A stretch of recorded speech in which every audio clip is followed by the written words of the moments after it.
Hey people, hey. What's good, people? What's up? What's up? What's up? What up? What up? What up? All of that good stuff. I'm here. We are back. It's a Saturday. We're gonna talk David Makes Man. We're gonna get a little silly and all of that stuff.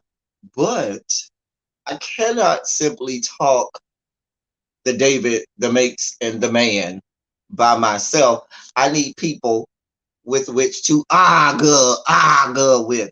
So let me bring on some people so we can argue about what we saw, what you saw, and how we interpreted everything we saw. So we're gonna do ladies first. Let me start with the lady of the house. Who, me? Uh, Okay. I'm the lady. All right. Well, I'll take that. Amen. Amen. y'all know Abby. Y'all know Abby. Hey, Y'all know. y'all. Say hi to the people, Abby. Hello, people. I have my voice back. Yay. Just to go to church and lose it again tomorrow. But I'm here. And I have two special guest panelists today. The first one is a fellow YouTuber, and I will let him introduce himself. And here he is for you all. Well, hello. My name is Darren Green, host of the Darren Green Show. Child, I had it planned in my head how I wanted to, and then I'm just like, anyway, It I'm the was host so of the Darren special. Green Show podcast, which I've been streaming for about 3 years. This will be the fourth year this year. I think by October, or whatever. I just started doing going on YouTube and doing it live, which is really really fun, and I made a lot of viewers and subscribers and stuff like that, and been meeting people and networking and going on to other shows and stuff like that. So I'm just here to talk So about y'all David go on over and y'all subscribe to Darren's Darren Green channel, TV. and so forth.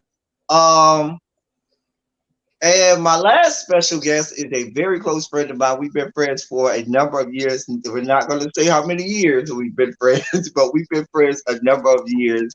And I will let him introduce himself. Sir. What's up? You can hear me? Yeah, we can hear you. What's up? I'm Jeff of Jeff's house because that's where I am. That's where you can reach me at. Yeah. And that's it. I'm ready to get into it. Yeah. All right. So these are our guests today. I'm so excited to discuss everything and talk about everything from the show, and discuss with you all and break some stuff down and stuff. Oh boy, David Makes Man season 2. It has been a ride. It has been a ride. And there are a lot of various opinions on season 2 as opposed to season 1. That last episode left a lot of us like, What the hell? so I think we kind of want to I want to kind of focus on the last two episodes. Now that we got Sarin back and everything with that, and a lot of stuff with the development project has happened. Episode 6 was big highs for David. Episode 7 seemed to be big lows for David, and so all of that. So let's go back to getting Sarin back. How do you feel right now about Sarin being back? Is it as rewarding as you thought it would be? And I will start with you, Abby. No. I was so excited for not Darren. Damn it. Because I was looking up his name so I could put his YouTube channel in the thing. I was so looking forward to Sarin because I've been hollering, where the hell is Sarin? Mm-hmm. Since we saw him outside the bodega in some stranger's car at the end of the last season. Where the hell is Sarin? Where you at? What happened? And then we fast forwarded 30 years and we still didn't know what Sarin is. And then when we saw Sarin, that he had morphed into a 74-year-old Latin man, and I was confused about what was happening. And now, and Sarin, like, we have been waiting with angst, like David, like, we did this incredible thing to get you out of this situation just for you to look like what you've been through and then shit on what we did for you. Like, I feel like We're going to get to that last. Hold on to that conversation from the end of last episode, because there's a whole lot of breaking down. Well, that's where I'm at. That's where I'm at, the last episode. That's why I want to talk about that. You just want to jump straight into the deep No, end. because I don't want to. Can I speak on that? Just a little bit on that. I feel like Sarin, I don't want to say he betrayed David, but I just felt like he came back with intentions. I want to know, why didn't he let himself be known to David? Now that we know how close there was, the in-between time, we saw those like backflashes to where they were kind of like, they really connected. So when he came back in town, why didn't he say something to David? You know what I mean? Why wait until the thing that he had, you know what I mean? Where he kind of threw David under the bus. Well, that's where I'm at right now. Go ahead. I don't want to dive too much into it. Rolled him under the bus, back the bus over him. Okay, so let me be more specific. Let's go episode 6, where David and Sarin first, got back in proximity with each other and were able to, put eyes on each other and so forth. Did that at least give you what you needed, Darren? Okay. In the beginning, yes, kind of, because now because initially when I first watched it, I was like, okay, so we're gonna get this backstory. We might get a flashback. I came into that when we was like, oh, that's Sarin or whatever, and I'm like, okay, don't really look like him that much, the actor. And I think I said that in the comments. I was like, I can understand how, with different budgets and different shows and stuff like that, it could be hard to recast and age up people. It's just a lot that we don't know about him in the episode. I mean, when we first seen him in episode 6, I mean, to the end of I'm like, he seems a little shady. It seems, I don't know, something has changed with him. This isn't the same that we had left with. This is what people write about comment. This is akin to what I get in my comment section. What people be saying. Just say, I'd rather have Sarin come back with the sex change. No. This actor now. You know what? I wouldn't have been mad at Sarin coming back, and now he's Sarah, and it was a beautiful little mixed girl. You know how they racially ambiguous broad with 3C hair. They could have, and that could have been Sarin. But for them to bring Sarin back as this 92-year-old Latin man is really upsetting to me. It's upsetting to me and my homegirls. I think is it because he doesn't look like Sarin, or because everyone kind of resembles their younger. This man does not. He resembles a 700-year-old Latin man. He's who is picking avocados off of trees. Avocado. David's characters at least look like their older selves, and the other characters you can kind of see, even with Maria, and even though people been dragging the adult Taya and calling that woman little girl had but that's true. Her teeth outgrew her. I don't understand. What is happening? So big, why her teeth so big, why she's so ugly compared to the younger version of herself. I didn't drag the girl. I didn't say all that. Well, I wouldn't say she was ugly, but the little girl who played Tara was beautiful. It was a beautiful little chocolate baby. But and then y'all aged her up to this like her glow up went in reverse. Most kids are cute, right? Won't we say most kids are cute? Right? Yeah. No, there are ugly children. What do you mean? No, I was one of them. What you mean? My glow up didn't hit until I turned 40. What do you say?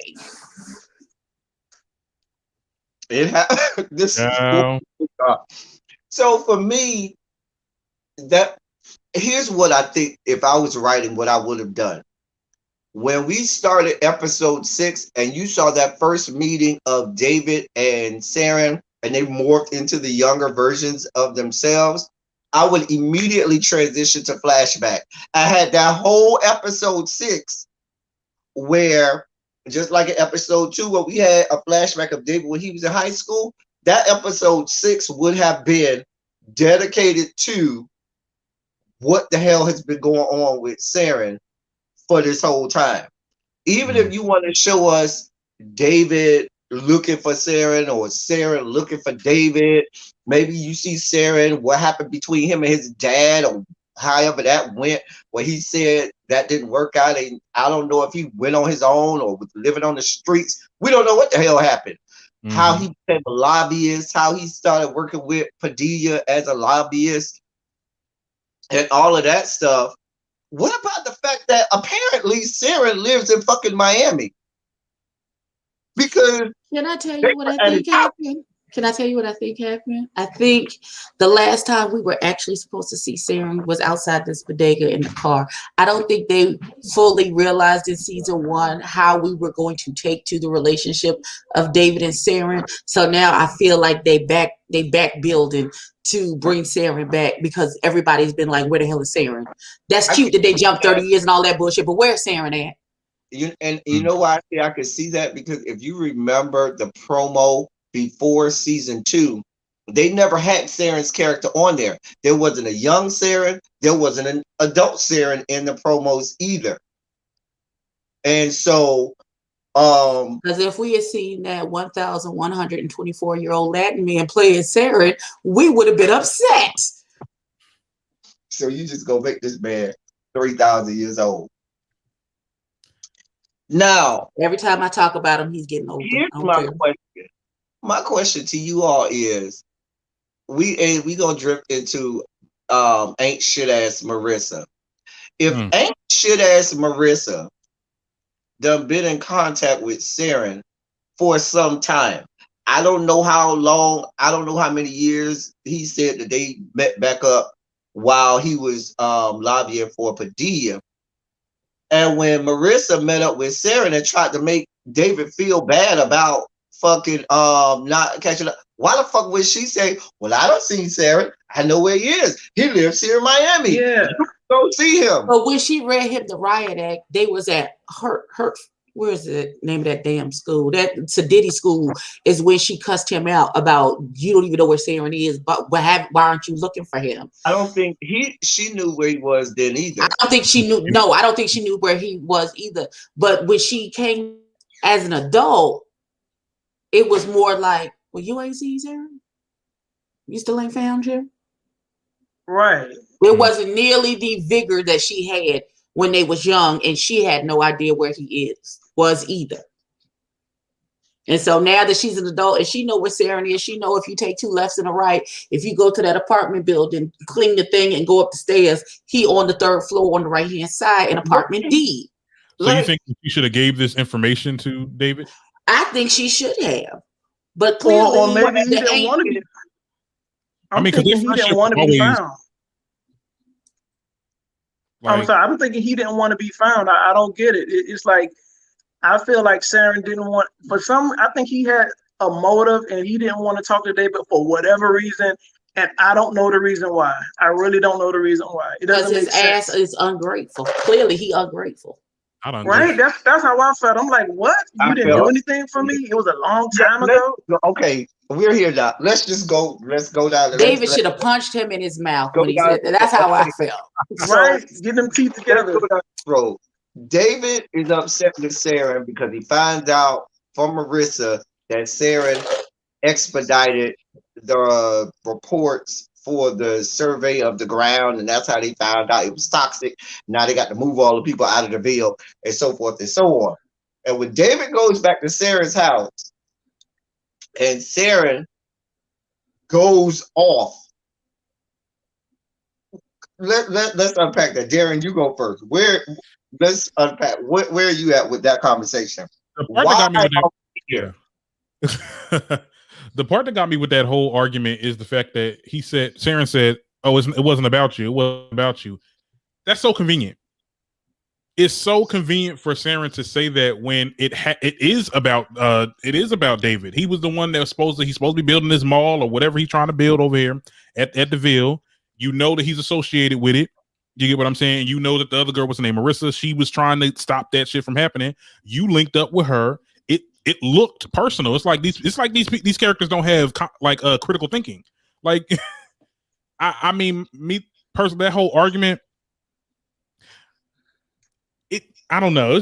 It's something between them. It's something that happened to Sarin. I think maybe he's not the one. Like I said, he's not the one that we left with last season. Right. That's not Nate. But young Sarin. Something happened. I don't know who broke his heart or who scammed him or something. Like, I don't know. He jealous because he came back and saw. At one point, he came back and saw David at Hurston with that little Mexican roommate of his.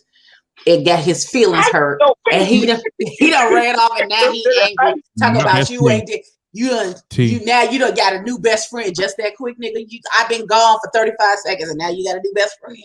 Okay, I see how clearly I meant nothing to you, but the ungratefulness. Not that I advocate elder abuse, but if I was David, it'd have been some furniture moving in that mouth. I didn't do nothing for you, nothing, nigga, nothing. Okay, all right.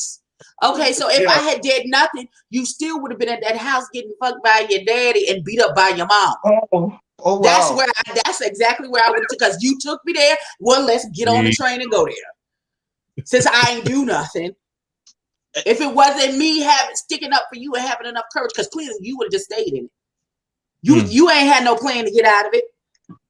You was gonna kill yourself or do something else stupid.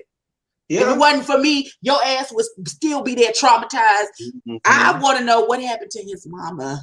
Where's his mama at? That's what. Is she in jail? Is she in the crazy house? Where his crazy mama went? Did she and the daddy stay together? Did they have another kid that they could then pass back and forth between the abuses? What happened? I want to know. Maybe I'm nosy. I'm not sure. Yeah. Talk to us about. I'm sorry. I mean, I agree so much with Darren. It's just it's too much. It's too. I need more information. You know what I mean?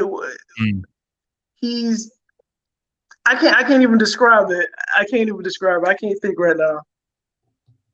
For me, it's for Sarah just to be so dismissive of the whole of David and like, yeah, you helped me 15 years ago. Thank you. Get over it. Like this well, thank you and get over it. Hello.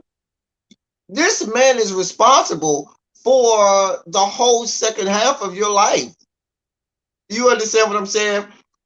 Even to the point, and I said on my review, you began to unpack your whole orientation sexually after he introduced you to Miss Elijah.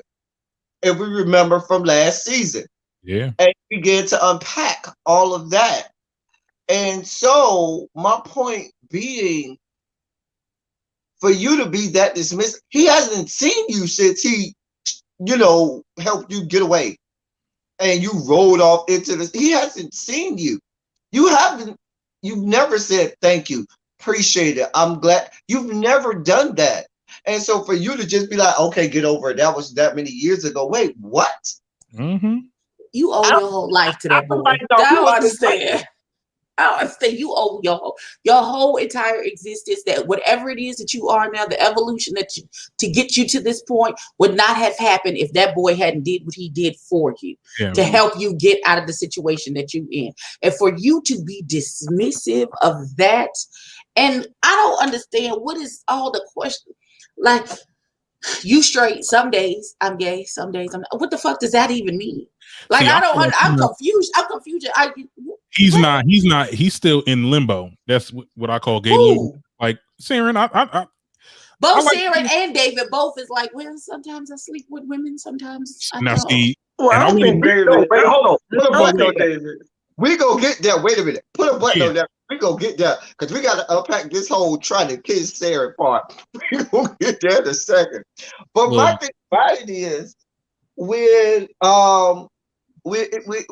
why didn't Sarah, if it truly was like, okay, it's not about you situation, would you have given your friend a heads up and you would have been like, hey, Marissa told me that I didn't know what it was for. She just asked me to go get these things, these results. And so I went ahead and did it, just so you know, because just like he warned David and said at the gala and said, just so you know, she know all about the little mall project and she know everything going on. And I said, even in my review of episode 6, I said, I kind of feel like Marissa is still working with Padilla. I feel like that wholeheartedly. Like some kind of way, they're all connected and intertwined in all of this. Padilla, Marissa, Sarin, and all of these people and factors working against David. I want to know who does Marissa really work for? Who does Marissa work for? I don't know. That has not been established. Who's her boss? She's not doing all of this shit just to be because fight the power and save the trees and shit. Nah, bitch, you got a boss that you report to. Who is your boss? Listen, when and even if he didn't do that at first, when David came to confront him about that, his whole demeanor and attitude was real off-putting, like defensive. And when somebody done got caught, and now they trying to pivot and change the narrative and make it like the other person is at fault when the other person isn't at fault at all. No, motherfucker, it's you. You work with Marissa. Your monkey ass have been the fuck living in Miami because you got a whole ass apartment. I'm sleeping on your goddamn couch. I'm waking up on your goddamn couch. And a nice apartment at that. And where your name might change. My name ain't never changed. My name been David Young the whole time. And when you talk to Marissa, you did have a connection and knew how to get in contact with me, and you still made no attempts to get in contact with me. It makes you think: did Sarin ever value David as a friend? I think he did. I definitely think he did. Now that I'm not going to say he didn't. He did. I don't know. So do you guys think it's a character flaw with this older Sarin then? I think it's might right. be. I don't like the arc of the characters, the character arcs, because I think in the writing it's disjointed. It's okay for you to do a time jump, but in that time jump there has to be connections and dots has to be connected. And if I can't connect the season 1 to season 2, you got to create some dots in between and help me connect those dots. And the problem is they didn't create the dots in between and help me connect those dots. And now we're here and don't know how we got there. I mean, here and have no idea how we got there. Xavier, I don't think he romanticized the relationship. There is a definite connection between Sarin and David. Always they had it started in the first episode when they had the whole conversation without even speaking to each other. And the connection is clearly still there because they literally had the same type of conversation in episode. And if you go back to season 1, episode 1, there was a concerted effort to let us know that Sarin, I'm looking at Darren on the screen. That Sarin and David were connected. There was a bond and a connection between Sarin and David that no one else had. There was a concerted effort to tell us that. There was a concerted effort to remind us of that at the end of episode 6. At the end of episode 6, they went out of their way. I'm still looking for that remake of September. They played at the end of that episode because I need that remix to Earth, Wind, and Fire September in my life. But you can't go out of your way to remind us of this connection that they have and then fast forward and tell us that, okay, now they're at odds and we don't know. There's so many questions that we have. Why is this way? Oh, that's Jeremy Pope. Oh, the actor Jeremy Pope. Interesting. Fine as Jeremy Pope. Jeremy Pope was on Pose, and he was on the show on Netflix, where he was the prostitute. What's the show on Netflix? Good show. Was that Hollywood? You know how many freaking shows are on Netflix? You can't say the show on Netflix. The boyfriend of Blanca was Blanca's boyfriend. That was on Hollywood. Yeah, Damon. He I was don't on know. the show on Netflix. Yeah. Where Once they, upon a time in Hollywood. it was Yeah. Hollywood. Yeah, no, it was Okay. called Hollywood. Where Oh, they it's had just the called Hollywood. competition ring. Okay. They had the Okay. whole on. Good show, Ooh. great show. Uh, okay, that's Jeremy Pope. Oh, now I gotta go. I gotta go get that. That's a good remake, Jeremy. I like that. Write that down. Neris, yes, I have been saying since the beginning that they are each other's person. That they are. It gives me very much soulmate vibes Yeah. to me. Like that is your person, and I think eventually there's going to be a sexual situation between the two of them. Well, however, and whenever we get there, I don't know, but.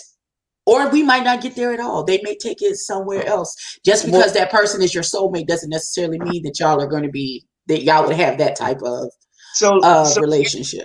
let's flush out David and Sarah and go to the beginning of episode 7 when David wakes up and there's that whole thing and he tries to kiss Sarah Because he Yeah. thought they had done and it. Sharon was like, nah. I don't think that was way far fetched.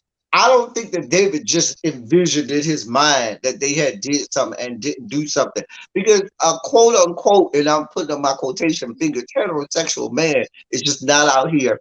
Even if you got drunk as fuck, high as fuck, and had a rendezvous the night But before, nobody said David was heterosexual. He said it's been mentioned several times that he strays to men. So I never I never heard that. the girlfriend, the wannabe girlfriend said it. When they was that was a joke. she alluded to him. He was like, because I know you're a little freaky. It could be women or men. She said it very casually, like this, and he ain't deny it. That's been said a couple of times. That was the first. No, let me tell you something. That was the first time I suspected that. Right? I was like, "Oh, he didn't say nothing." And then we get to this part because the ending of episode 6, right? The part where they was like frolicking, they was playing in the water and all that. I was like, oh, okay. Like I thought we was about to get this moment. I thought they was gonna kiss there. Then we got to episode 7. He tried to have a breeded raw video or something like that. Like okay, I didn't know when I tell you, right? And I also don't think David tried to. I don't think David thought that they had sex or anything like that the day prior. I think he was trying to make a move, and Sarin wasn't with it. And then that's when things changed. I'm like, oh, I didn't First of all, I was surprised who that wakes Sarin, up like, drunk from smashing someone and you still in your drawers? That's not normally how that works. Okay, speaking from personal experience, that's not normally how it works. Normally, when you wake up, your underwear is nowhere near your person. At least that has been my experience in these types of situations. Hey, Elton, didn't I ask you, don't David pee every night in his sleep? I don't think that's piss. I think it's night sweat. I think it's night sweats. It's not pee. It's night sweats.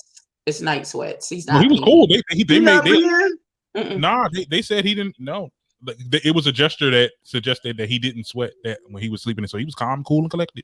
Yeah, he was calm. There was no wake up, and so for me, and I kept saying in my reviews that Sarah was was probably the only person that could bring David back to some normalcy, and so I attributed him not waking up at 3:28 and with night sweats and stuff to the fact that Sarin had brought him some calm, as they say on the show.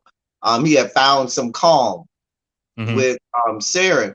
So now, Jeff, how do you feel about the attempted kiss? I think David is a pleaser. That's how he was when he was younger. I think he always tried to.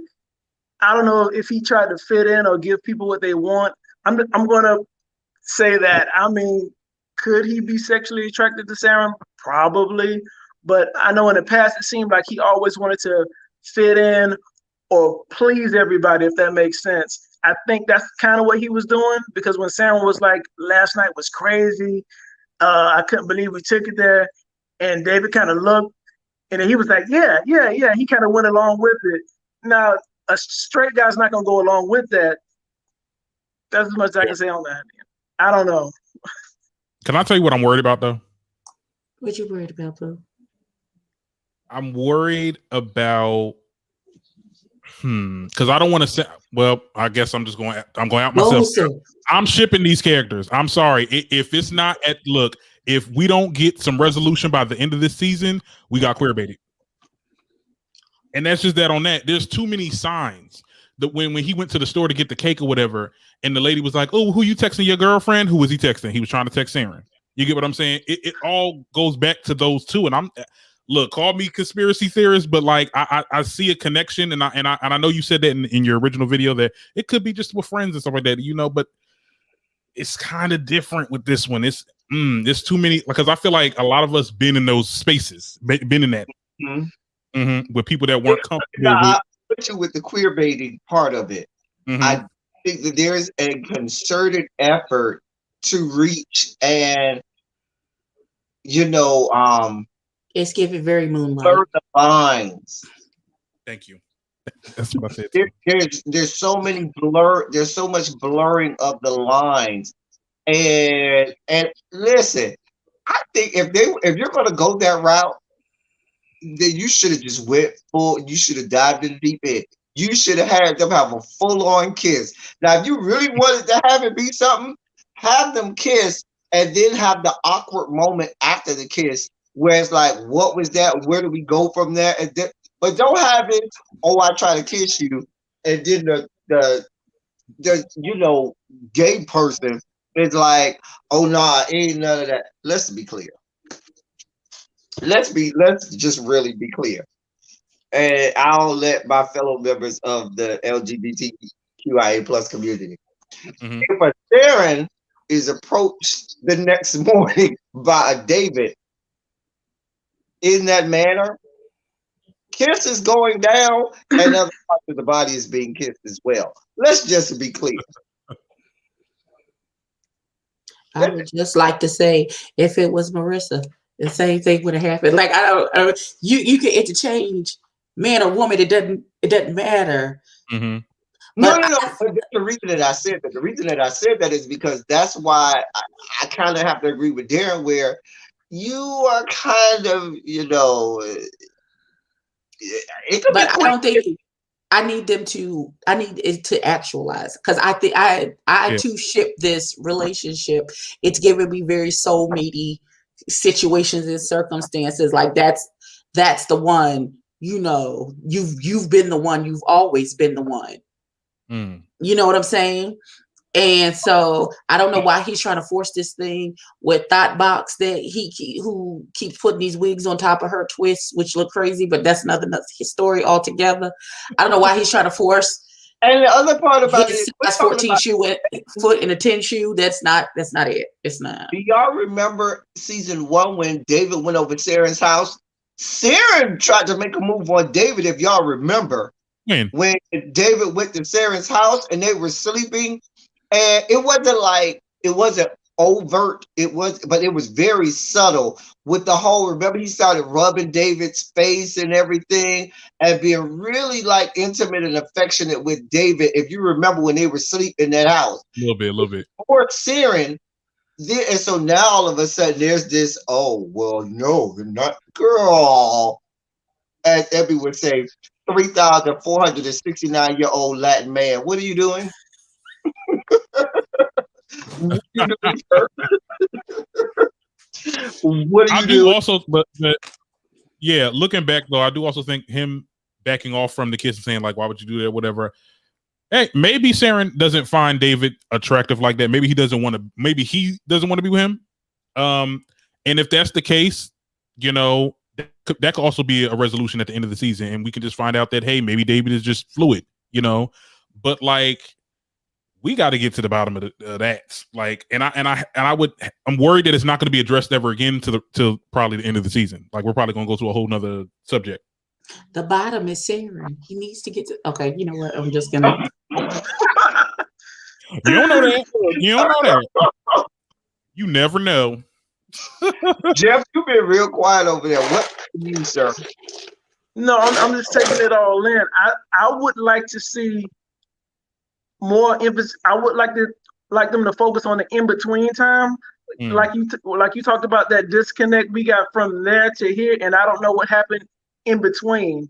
So I want to see more flashbacks. Maybe that'll help me out, because the only thing I know now is David and Sarah were real close, and now it's just some disconnect, and I don't know why.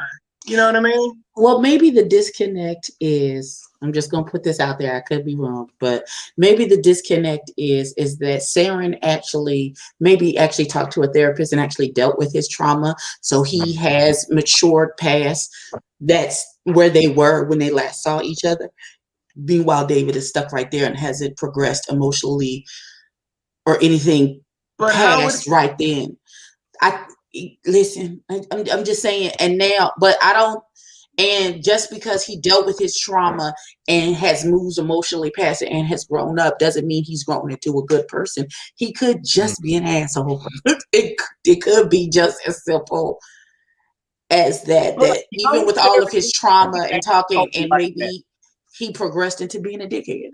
Yeah, young Sarah didn't give us asshole like that, and so trauma changes you. But that's what I'm saying. You need to connect those dots. You need to let me know how we get to the point where we have young Sarah that's not an asshole and got feelings for David that we all could see. And now we got old Sarah that is an asshole and wants nothing to do with David. And they haven't had any interaction in between. Like, where the fuck did this come from? How did this develop? I don't know. Maybe they got the same psychiatrist. I don't know. No, I mean maybe it could have been a lot of things that he compartmentalized, like when they were kids. Like, let's be clear. You said that okay, now Saren's the asshole, but like season 1, David kind of was an asshole too. Like, remember that time he said something negative to him during class? Like, right, and that was in the beginning. That's right. Where he made mention of the fact that the daddy was touching him.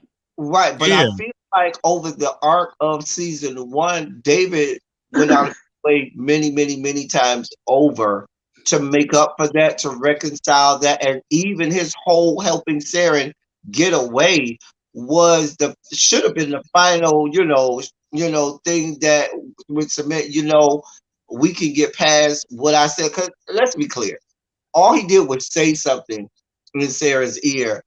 You know what I'm saying? And that shouldn't have been enough to, to be where we are now. Especially after all that David had done and been there for Sarah and everything that David meant to Sarah. As much as Sarah meant a lot to David, David meant a lot to Sarah and helped Sarah in a lot of his development during that first season.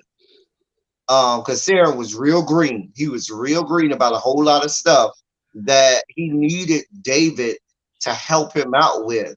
And so, which also speaks to how adult David is so far from young David. Remember, young David was ahead of his time. Young David was very intelligent, very forward thinking, very always proactive as opposed to being reactive, always 4 or 5 steps ahead of where everybody else was, and had already thought out, backup plan to the backup plan to the backup plan. And we just don't see that in the David now. Now the David we have now is just reactive. There's always, okay, this happened, let me react. Oh, this happened, let me react. And that's not old David. And so do you think because he's emotionally stunted because he died at the bottom of that pool? That could be it, but I don't think they did enough to flush that out, because even when you had the pool scene, we didn't see anything that happened afterwards. We just went immediately right back to because we didn't see how he got out of the pool. Clearly, he got out of the pool some way. How did he get out of the pool? Change, take place. We didn't see any of that. So, oh boy. But now let's talk about your boy JG. Everybody loves JG. We've loved JG from season 1. We love JG even now. Adult JG can get it. I don't care what you say. Adult JG can get it. Yeah. Anyway, I don't know. JG forehead too big. I feel like I can read his mind. It's too much. Okay. Is what? It's mine. I feel like his forehead is just too big. I feel like I could like read all of his thoughts like a. Okay, I'm leaving. You're a horrible person. But JG got a lot going on between JG and David and their. I Well, don't they- like. I'm JG need to get rid of that wife. That wife is she an aggravation to. As a woman, you an aggravation to my spirit, bitch. Shut up. You doing too much. Get somewhere and sit down. You're doing a whole lot. I understand that you grasping at straws to hold on to this man that's not trying to hold on to you. But daughter, where your sense of self-preservation? What did you do? I want to know What do you think this man gonna stay with you if you forever what screaming did at him? she do? Did she work? Is she a housewife? She yells at him and it's homophobic and transphobic. That's what she does. I don't know anything else. I don't think she has. I don't know if she has a job. To me, this can't be the first time JG has known that she is homophobic. JG feels stuck because they got that baby. And the thing about it is, even young JG, remember, David was the one that was always kind of awkward around Mix Elijah and around things involving, homosexuality, whereas JG was very comfortable. JG was here for it. That didn't necessarily mean JG was homosexual. I never thought JG was, gay or anything like that. But he was always just like, hey, it is what it is. I'm happy. Because remember, just the interaction. Kids don't really care about that type of stuff, right? Huh? He was a kid too. Like kids don't really care about that type of stuff. Like That's true. Yeah. But that's a top behavior. And I think also that still permeates with JG even in his adulthood. Remember, JG is the only one. Even Glow is not going back to the Ville to see about Elijah as much as they try to make us believe it. Glow ain't going back to it's only JG that was going back to the Ville to see about Mix Elijah and talk to Mix Elijah about and make sure Mix Elijah is good and everything like that. Mm-hmm. But that's not the only reason though. Oh yeah. Say that again. I said that's not the only reason he went back to the Ville. I'm sure he's spanking down Shella at every turn whenever he get a chance to. I don't think they've had sex yet. I think they did. They did. They definitely did. That's not the vibe that they're. That's not the vibe that they're giving it off. They I don't think they have yet. You can't tell me they ain't had. They done had sex. Well, they didn't freak. They didn't kiss. I believe. First of all, I believe better of JG than that. And I think JG, I feel like before JG was with the chick he's with now. Yeah, I think maybe before he was with Cruella DeVille. I think before maybe yes, and now that they might be rekindling something because their feelings there. Like maybe they were dating and he cheated on her and got that girl pregnant, and then that ended whatever they had going on. But there's a history there. We don't know. You know why? Because they skipped 15 years and we don't know what the fuck. Hey, this whole common law marriage, Florida, the great state of Florida, my home state, does not even acknowledge common law marriages in the great state of Florida. So for all we common law married, girl, what does that mean? In a state that doesn't even acknowledge common law marriage, girl, what? And she's holding on to that. I feel like she grew up poor and JG is her cash cow. Mm-hmm. As much as you could be a cash cow. I was like, you a policeman. How much cash could you possibly? That's what I'm saying. As much as you could be a cash cow working off a police officer's salary, but that's more than what she probably came from. I just need JG to know that she's a horrible wife, common law or no. She's a terrible partner. She's not a good mama. Listen, just throw her in the trash and start over. Keep the baby. She's isolating their child, and JG from his family, and it's very narcissistic abuser. Mm-hmm. That's what it feels like. And like maybe she knocking JG upside the head when we not watching. But I think sometimes when you're married, you do become like you're more into that in the family that you create rather than the family that you grew up with.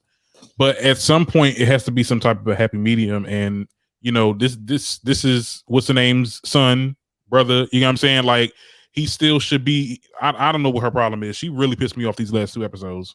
Y'all gotta help me understand how, and this is where I think casting gets it wrong. How you have a JG and Trisha allegedly bump and grind, wrestle, make a baby, and it come out as dark as Trinity is.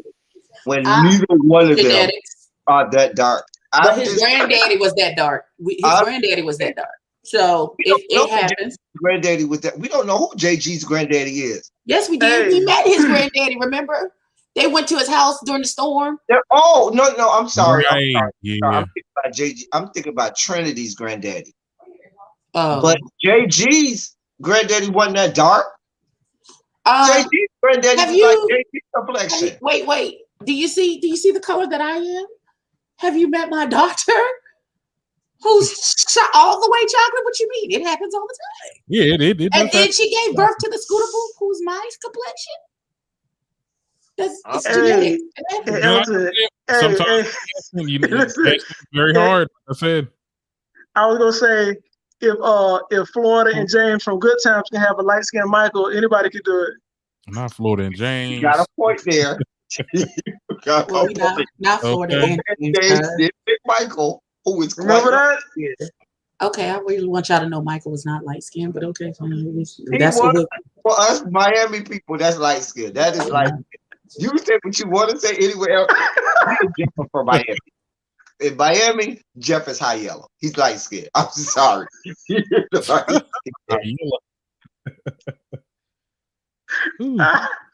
Well, David has a different daddy.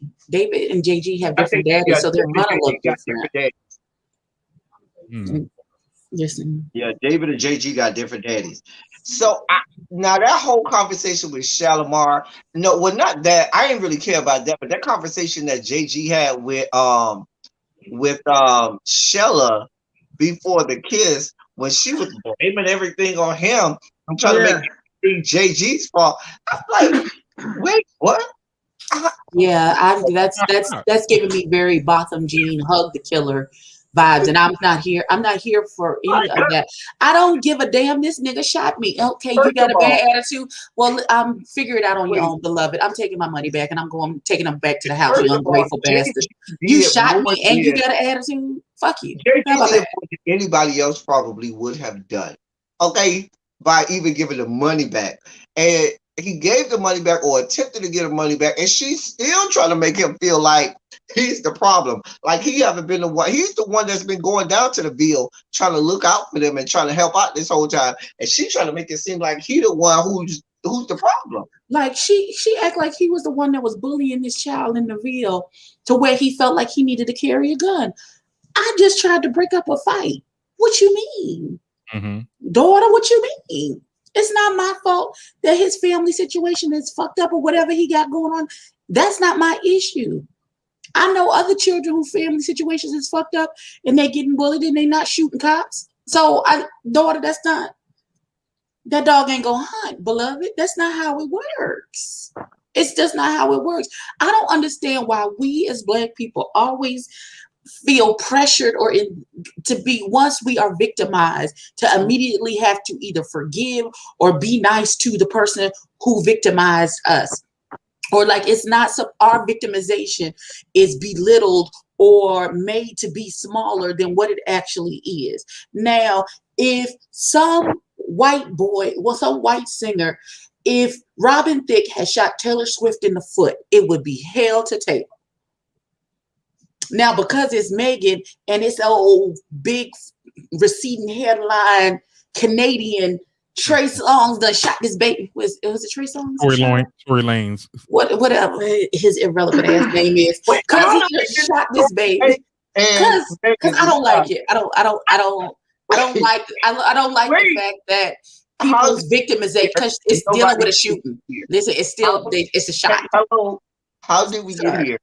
I'm gonna tell you, if you let me finish my thought. I'm bringing it on home. I'm bringing something like a pass stop. I'm gonna bring it on around. Just give me a second. I don't like the way that we have been victimized as a people for the last 400 years. And we have been told this whole time that since it stopped up until present day, oh, it wasn't that bad. Forget about it.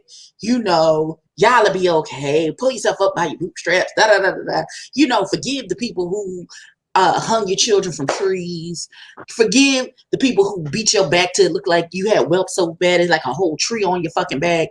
You know, they took your eye out, so they snatched your kids out your stomach and then stuck their white kids on your titties. It's fine. Y'all will be okay. Where are we going? Why are we made to feel like we are not allowed to be victims, and then we automatically have to forgive whoever did something to us? Now, I know we love the Lord, and we called according to his purposes, and we're supposed to forgive the people 7 times. But so many times I'm going to God to pray for you before I cuss you out and shoot you. Listen. I mean, even God probably at a certain point be like, okay, I don't heard. Listen, my favorite Bible study is when he came in and said, I will flip all these motherfucking tables over. Don't play with me. Okay. Now, why are we not allowed to be angry and hurt and traumatized by what is done to us? Why do we immediately have to be healed and whole and then forgive this motherfucker who did something to us? Abby. I'm not giving this bastard no money. Fuck him. He's gonna have to figure it out on his own. Tell him to talk to his mom. Ma'am. I've waited for you to round the bend to go. I'm back to JG. I'm sorry. How you got here? Nobody's supposed to be here. I've tried that love thing for the last time. Mm-hmm. I'm sorry, that thing obsessed me. Why are you not allowed to? Why are you not allowed to? Wait, ma'am. Over the river and through the woods. Why? I just want to know why. You go. Okay. Lord. Back to JG. Why are we not allowed to feel our feelings? Like, I don't understand. Why are we not allowed to feel our feelings? I think with JG, you decided to use the money to help him try to get out, because obviously JG understood that he didn't mean to shoot him, and that the boy was doing it off of defense. He was trying to shoot the other guy. He was being jumped. I think what happened is JG came to talk to him, and I think the boy saw the bullshit. Like, it seemed like you trying to be Captain Save-O right now. And I think, well, then I don't have to save you. Figure it the fuck out on your own, bitch. JG didn't have to. Shot me. I think what's happening with JG too is JG is feeling all of what we hear people say, what we heard David say, what we're hearing, what we heard the boy Shalimar say, and what he knows a lot of people he grew up with are saying. How the fuck you grow up in the Ville and in the fucking hood dealing with police the way we had to deal with police, and then go and become one of them? And I think he's probably feeling a little bit of guilt because of that, and because of that, he's allowing other people to play on his guilt, play on his feelings and emotions, and have him calibrate. Because otherwise, I'm like, that motherfucker, I didn't shoot him. That bitch shot me. I'd have been very much go to jail, go directly to jail. Do not pass go. Do not collect $200. You shot me. It's not like he shot you in your pinky toe. You almost died, nigga. Yeah, he did. Think about it, y'all. Remember, JG had gotten the boys off of him. That's how the boy even got to the point where he was able to get the gun and shoot the gun. So it wasn't like it was a situation where he pulled the gun out JG had got to the point where he had to pull the boys off of him, and the boy, was able to go in his waistband or pocket, wherever the fuck it was, and pull out the goddamn gun and shoot. Nah, bro. Nah. And then when I tell you I'm giving you money, you give me your ass to kiss. Listen, I might have started off like JG, but at the end of that conversation, he would have been a whole lot of bitches, hoes, motherfuckers, and punk ass bitches. He definitely should have said all that. Like, the way he addressed JG, I was like, whoa. Like, bruh, I don't owe you nothing. I wouldn't have said all that. I mean, I would have been like, yeah, okay, yeah. And then you go off on me and tell me, oh, and get your cop friends to leave me the fuck alone. I know the fuck you lying. Matter of fact, I'm about to call about 10 more of them motherfuckers to come and get your monkey ass. See, they probably beating his ass. That's probably why he mad. That's why his face was that fucked up when he came to the window. Oh, that we know. So I'm like, I'm getting my ass beat. Your people's beat my ass, and then you want to come and talk to me?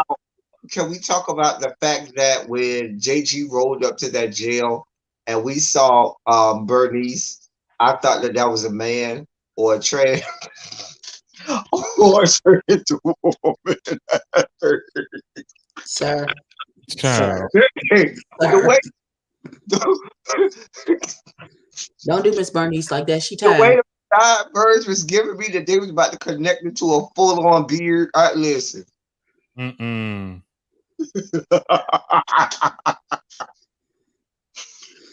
Oh, I still want to know the relationship between Glow and Robin. Is that her scissor sister? Are they? That's her wife. What is you talking about? It's confirmed. I mean, we've confirmed that that's her wife, her girlfriend. Yeah. Do we think anything's going to happen with the neighbor and David? The neighbor gonna end up missing. He keep fucking around here. That's what I know. I love the little gay kids at Robin's house. I be living for the girls. I be living for the little gay kids. They be so gay. They be so happy in their gayness down there to Robin's house. And they be listening. I be living for that. I be like, yes. Because back in my day, we weren't doing all that. Yeah, that was not. The girls were not girly like that back in my day. But what do we want to see? Because I think it's 10 episodes. I think it's only 3 episodes left. What do we need from the last 3 episodes, Jeff? I already told you what I need. I need to see more in between to see what happened between Sarin and David. I think JG he needs to divorce his wife. They're not married. He can just leave. I mean, I'm sorry. Well, he needs to move out the house before moving on. And Shella, she can't expect him to be exclusive if she knows that he's with somebody else. So she shouldn't be getting mad in her feelings when you know you're just a side chick. Wow. I mean, Shella, you do know, right? Shella, you do know. The dick is just good. I understand that, Shella. The dick be good sometimes. It makes you, I don't know. According to El Teddy, according to JG's nose, the dick should be spectacular. Hey, y'all know my philosophy on that. Being the dick whisperer.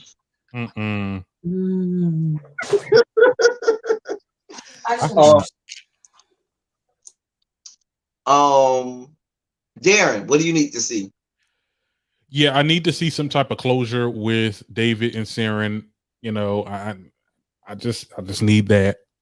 As far as JG, divorce, please divorce her, or just split up with he need to move out the house. As for David, I want David to get rid of that job because I feel like that job is really turning him into a bad person. Because you see him do things that he wouldn't normally do. I felt like David was more. I feel like he was more himself last season. I feel like he's trying to be everything, and then it's just not looking real. I want him to go to therapy again. Keep on going to therapy. Don't try to stop like you tried to in the last episode or whatever. And you good now? You good? Nah. And I think that's pretty much it. I think everybody else is pretty much good. Baby. Okay, so I would like what was the man's name from Scarface?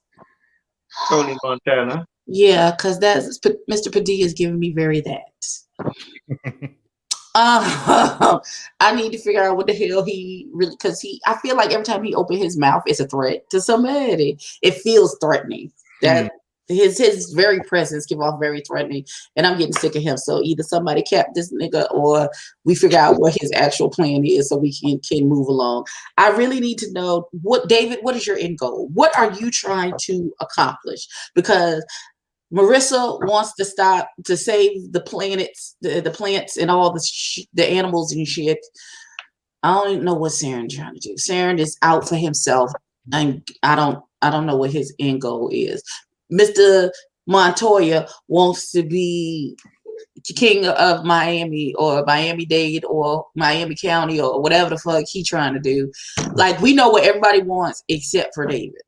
JG just trying to live his life and not get shot again while he stay with his wife, who he's scared of, because I feel like she hitting him and falling in love with Shayla and sleeping with her on the side, and he trying to have a better relationship. Why that little girl was in there crying, I don't know. Nobody's even talking to you. You crying because your parents arguing? Really? Really, that's what you crying for? As an only child, yeah, back in the day, yeah. I'm not okay. Well, since you identify, I'm not gonna call this little baby super sensitive, and she need to grow the fuck up. I'm sorry. I grew up with male cousins who used to torture me, so I'm not. Feelings are stupid. So Generation Z is a sensitive generation. You know, if you grew up Generation Z, but if you're Generation X or early millennials, you grew up a little more thicker skinned. Mm-hmm. And you just right. I had male cousins who used to pin me down and then let spit come out of their mouth till it almost touched my face and then suck it back up. Like, it was they stole my Cabbage Patch doll and then left a ransom note on my bed. Like, they tortured me. I mean, I was known for locking young in the oven. Like, we had one of those ovens that you could put a lock on, and I would take people in the oven, God, in the oven, Jesus, and say something. I turn this oven on and burn you to goddamn death. Okay, so there is like friendly torture, and then there's stuff that'll have you in jail. We have clothesline at my grandmother's house, and I would tie them to the clothesline where they couldn't get off of it, and they would just be hanging there like Jesus on the cross. I said, you might as well pray to God like Jesus prayed on the cross, because you're gonna be here until you die. Teddy belongs on an episode of Criminal Minds, because that is too much. Like, you just took me like, wait. Like, there's so many things. I want somebody to, in real life, punch Marissa in the face. I just want somebody to hold up, pop her right in the mouth. In the face. Make the world a better place. Punch Marissa in the face. And then once they finish punching Marissa, I want them to go to AG's house and knock the wig straight on JG's. No, we gonna get First of all, I'm upset that they called Tyler Perry to make her wigs. We're gonna get Thessalonica for JG. We gonna call Thessalonica? Listen. We gonna call Thessalonica for JG. Thessalonica she got plans. Thessalonica, she's here for all of it. Thessalonica is gonna be called on JG's wife. Here's what I need. There are stories that they have opened up the Pandora's box or storyline, and I need to know where it goes. The one with the daughter Trinity, there's something going on with her that they talked about or entertained with, and we just have not gotten that flushed out. Probably because she's not a good actor.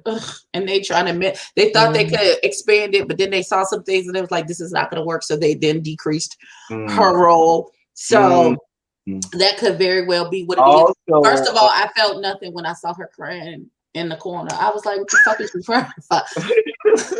Right? It gave me Nickelodeon vibes. I halfway love the kids. I'm somebody's grandma. I halfway like the kids. And I think they probably will do this.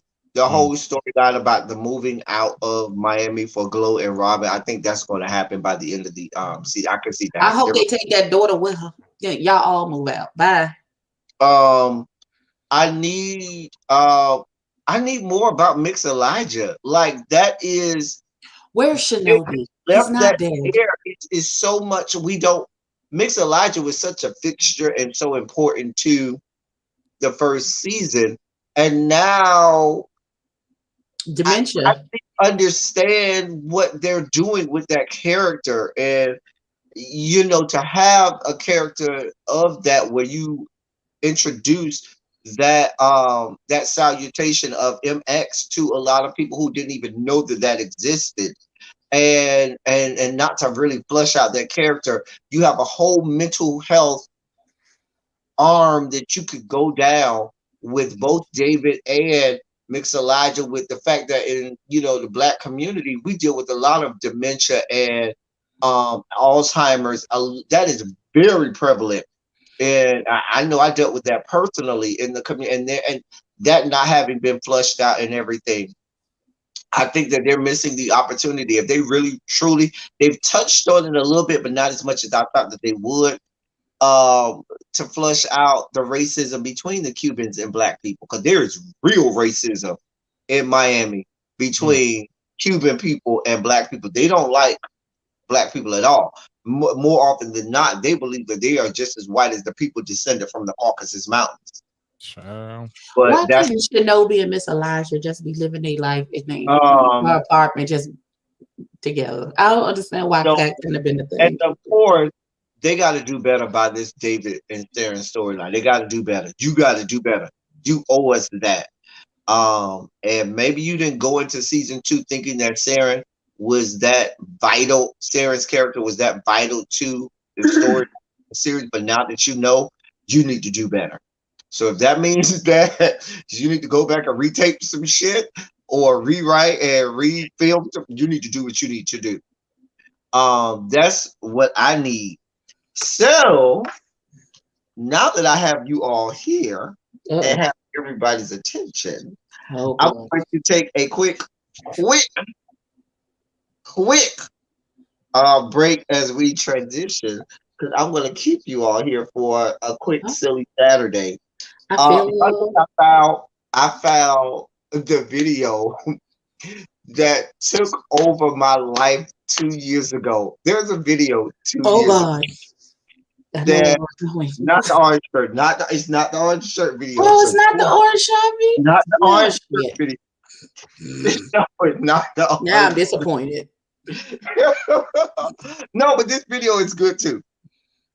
It's a music video. And I remember when this came out in 2019, I used to play this shit over and over. Like, me and my friends would play this shit on repeat all the time. You will immediately remember it, and you are going to jam like I'm about to jam to this, because you will immediately remember this video. Before we transition into a quick silly Saturday, hold on. Okay, let me share screen. Hold on. This makes me laugh so much. Yeah. Uh-oh. What is it? Oh my God. Who rode in the amaranth sky. No, sir. So your hands up. If you rode in the amaranth sky. What's going on? Y'all are going to jail. Period.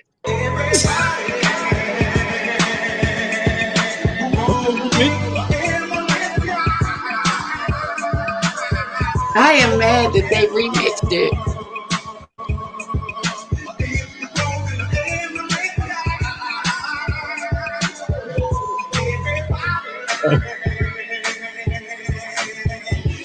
Not Madonna, God.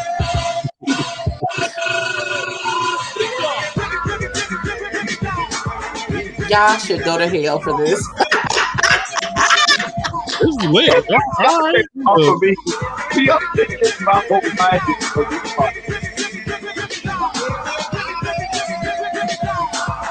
Oh, this is being so ready. No.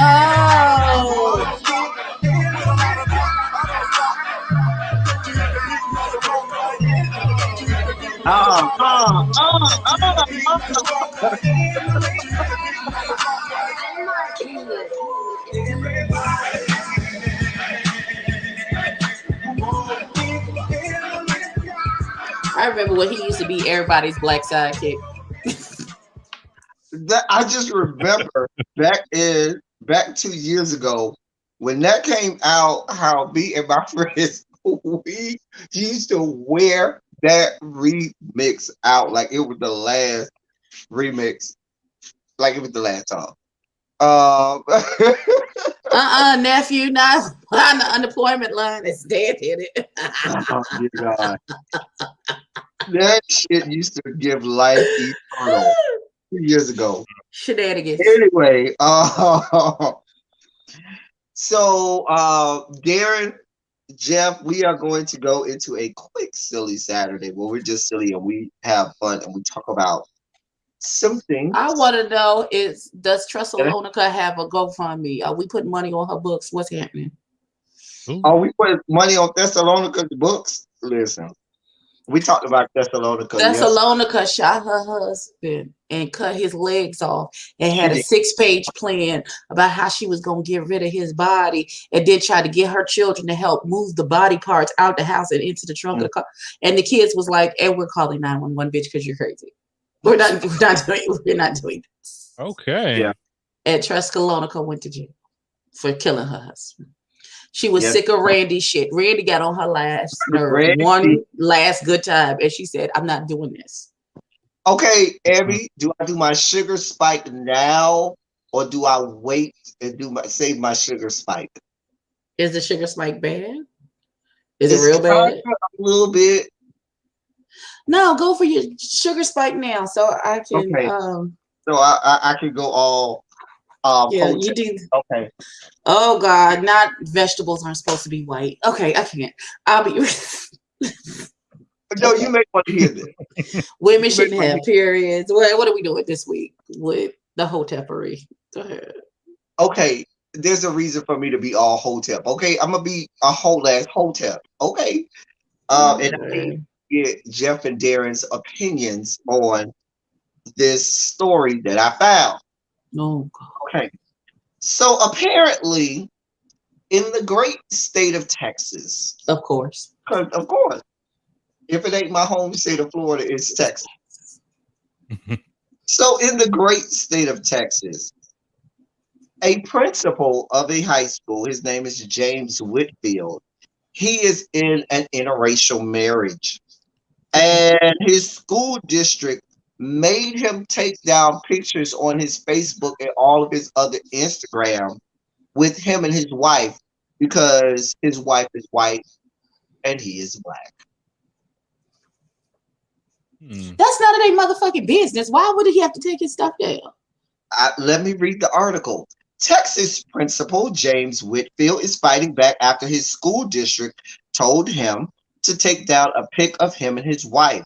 Whitfield became the first black principal of Colleyville Heritage High School in 2019 and was told to take down a pic of him kissing his white wife soon after in an email of the pic with the caption, quote, is this the Dr. Whitfield we want leading our school? Was he standing in a cotton field and they was dressed in old time clothes kissing? I'm gonna show the pictures. Okay. The picture was one from his and his wife's anniversary photo shoot. He says he took it down and it didn't come up until recently after a heated discussion on race at the school district. The district says that they asked because they wanted it to be a smooth transition for Whitfield since he was the school's first black principal. But he says it's because they're an interracial couple. So the story goes, they're having discussions about CRT, critical race theory. Okay. And how horrible that is in Texas, and how in Texas there's a state, and we're going to talk about this on Teacher Project 2.0, shameless plug, on the Teacher Project 2.0 channel, where we will probably discuss the state that is Tennessee in this case, which is now snatching teaching certificates from any teacher who discusses racism or anything that they deem to be a part of critical race theory. They are going to take people's teaching licenses and certifications. But that's a subject for Teacher Project 2.0. So they were discussing that in the school board district, and a parent brought up, hey, y'all want to talk about this? See, the problem is we got principals like Dr. Whitfield down there to Collingfield Heritage, and there was that whole tirade. And that where the picture at? Where the picture? I'm gonna give you the picture.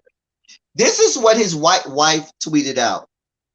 White wife Carrie Whitfield wrote on her social media, I write this with so many tears tonight and heartbroken for my husband. I will not stand quiet any longer as his name was mentioned by a hateful group several times in a board meeting tonight. You can watch it for yourself. Makes me sick listening to that hateful man. As many of you know, my husband has been in education for many years. He is known around town as Coach Mr. Whitfield and now Dr. Whitfield. I have seen him pour his heart out to so many beautiful kids, teachers, and administrators. He puts in 100% of whatever he does and would give his own life for any of his students. He is now working for GCISD. And for some reason, this group I thought Twitter only gave you 240 characters. That sounds like a lot. I wish these awful people, maybe this is her Instagram. This is either her Instagram or her Twitter. That is a whole iOS press release. I wish these awful people would take the time to really get to know James, because at this point it's evident they want his job. Racism and ignorance is not cute. Please say prayers for us and them, because we know God does not like ugly. He don't like you either. Moving on. Where's the picture at? Here are the pictures that were forced to be taken down by Dr. Whitfield, because he has a white wife, and we're not here for people having white wives, apparently. I mean, I think that's the white and black community collectively in certain groups. But to each his own. Oh yeah, they should have told him to take those down. Oh yeah, no, sir. Absolutely. I was on your side until I saw this shit. Sir, you are a educator. What the fuck is you doing? So y'all got so your Playboy photo shoot. So your Playboy photo shoot is what y'all. There's no nudity. First of all, it's a little suggestive. It's suggestive is what it is. And if I happen, not that I ever followed my children's principles and shit on social media, because stay out of my business and I'll stay out of yours, but inappropriate. And I am related to several educators, a couple of principals, some administrators. Inappropriate. So this is inappropriate. Now, it's absolutely inappropriate. You're talking to someone who I don't believe in public displays of affection. Like, you don't see me with pictures. First of all, if you go to my Instagram right now, there's a video of me in some Savage Fenty. And if I'm saying that this is inappropriate, period. Inappropriate. I think for a principal and teachers and stuff like that, they're hold to a certain standard. Right. Now, especially when you're actively working in the school system. The picture was in now if it was just him in like a professional family photo, you know, where you sit the family, you get them all dressed up and everybody is sitting there and those kind of pictures, fine. But you on top of your wife like you about to hunch on her? No, sir. Inappropriate. This is his private Facebook account. Okay, that is not the school, because you know, as a principal, you have a private Facebook account, then you have the one for you as a principal. And so on his private Facebook account, where it's his friends and people that know him. If I can Google your name and get to that picture, no, sir. It's a problem. It's a problem. That's his wife. Doesn't matter. That's inappropriate. That's inappropriate. It's inappropriate for a person who works for children. Is it because they're a mixed race couple, or is it just because of those pictures now? It's just because I don't care if his wife was black. If he was in a picture like that, it's inappropriate. The one where he was crawling on top of her, like they was finna hunch. That one is inappropriate. Her riding his back, fine. They could have been on the beach frolicking and she just jumped on his back and they took a picture. Not an issue. The one where that should be put up in your house. Frame it and put it in your house if you want to see that. Do not put that. Yeah. What are your thoughts? I'm just gonna say, back in the day, that would have been like risque, but like I'm in 2021, It's still inappropriate. we ask so much of teachers in their profession. They gotta buy their own fucking supplies. They gotta do this. They gotta monitor what they post. It was no nudity. Is it kind of pushing the envelope? Yeah, but fuck that. You know what I mean? I think it was okay. You know. I would have been with you, Abby, if this was just some random thought or skank. Yeah. But if that's his wife, I don't. It could have been Jesus Christ himself on top of his wife. It is inappropriate. I don't give a damn. Mary Magdalene was Jesus's thought. Let's just be clear. It could have been Jesus on top of Mary Magdalene, and I'd have been like, "Sir, you are out of line." No, inappropriate. Don't do that. I don't have a problem with you taking the picture. It's that you posted it. You can take whatever pictures you want. You could pop your pussy in a handstand if that's the fuck you want to do. But there are just some things. Abby, here's the thing. That picture, that was in 2019. And the district asked him to take it down. He did. Without a fuss. Took it down. No questions asked. And now it's 2021. And now they have what? Okay. And the parents are bringing it up now.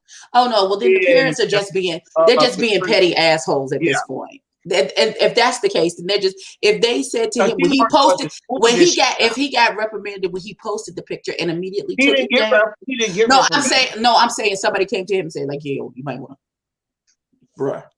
And I know y'all love each other and all, but this might not be appropriate. And he was like, "You right," and he took it down. And now 2 years later, here come Karen talk about, well, if you can't even find the picture on his profile no more. She doing too much. She doing too much. My pushback. My pushback is this. He teaches, first of all, in high school. Or taught. He works for the district now, but taught at the high school, first of all. That doesn't matter. Second of all, you're talking about this man taking down a photo of him kissing his wife, and he's, laid on top of his wife. Mm-hmm. His wife, when the very same children, 2, 3, 4, all the way up, look at and see astronomically way more sexually, explicit things on television. You're in prime you say time, that, okay. I just want to tell you something. Listen, El Teddy. I just want to say one thing to you, one lesson to you that my mother taught me from a young age that has held true to this day. Nobody told me life was fair. Life is not fair. It's not fair. I don't give a damn. You just gonna have to take it down. I don't care. I don't care what they can see anywhere else. Life is not fair. Life is not fair. Then just get over it. If we was in slavery, that's how white people felt. Oh, life is not fair. Get over it, black people. That's just isn't that what I just said about us not feeling our victimization? Isn't that what I said? See, I'm bringing it back around. We can't always just say life is not fair and then you die. Okay, it's a case by case basis. It may not be fair, but we need to do better to try and make it fairer. But that picture's never going to be appropriate. I'm very sorry if it's not going to be appropriate. It's not that you can't take it. If that is. You have to measure out what you want to do. Y'all got minister. What's the retarded boy named Kobe? Whatever his name, with whole sex tapes out here that I saw. God, what's the little retarded YouTube pastor man name whose sex tape leaked this week? Lord, I have no idea. Oh God, hold on. I'm gonna tell you right now who it is. It's God. Okay, while you figure out the retarded boy, I'll be right back. Oh, Jesus. I don't know. I'm sorry. We're not supposed to call them retarded. He's slow. He got an IEP. I'm sorry. Let me not call him slow. Let me call him mentally challenged. Hold on, I'm gonna take it right now. Kobe Mitchell, that's his name. Oh, I never heard of Right. him. Let me see. So yeah, we had Minister Kobe Mitchell, the YouTube preacher, whatever. He's slow. He is kind of mentally he is mentally disturbed and challenged. And he's a pastor of a church, I think, or some or Oh minister my of God, the. I He got a sex tape out here busting down some man who is clearly taping it, and you can see that he's taping it, and I'm sure he could see him taping it, and it's still okay. But y'all want this principal with his wife, who is fully clothed and simply showing affection to his wife. So next you're gonna be saying, "Oh no, you can't be kissing your wife on campus, because that's gonna be a problem." Where do we draw the line? Okay. It's a slippery slope. It is a slippery slope, and I do think that pastor is definitely unethical for that pastor to be doing that. I just realized where that came from. I'll put the people in the group. I will forward y'all those sex tape images that I'm sure you're dying to see.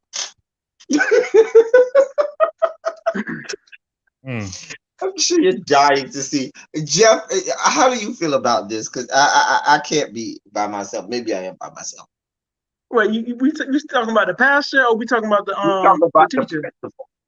the principal? I already said I think it's fine. I mean, I didn't see any nudity. I didn't see, you know what I mean? We talking about a heterosexual couple showing they showing they love for each other. And like I said, I think we already asked so much of teachers. We want teachers to raise them. We want them to buy them supplies. You know, it's a lot. And now we trying to say that they can't post what they want to post. I thought it was appropriate. You thought it was appropriate. Okay. I thought it was appropriate. The man with his wife. Let the man kiss and love on his wife. No, he can love on his wife. He can take the picture.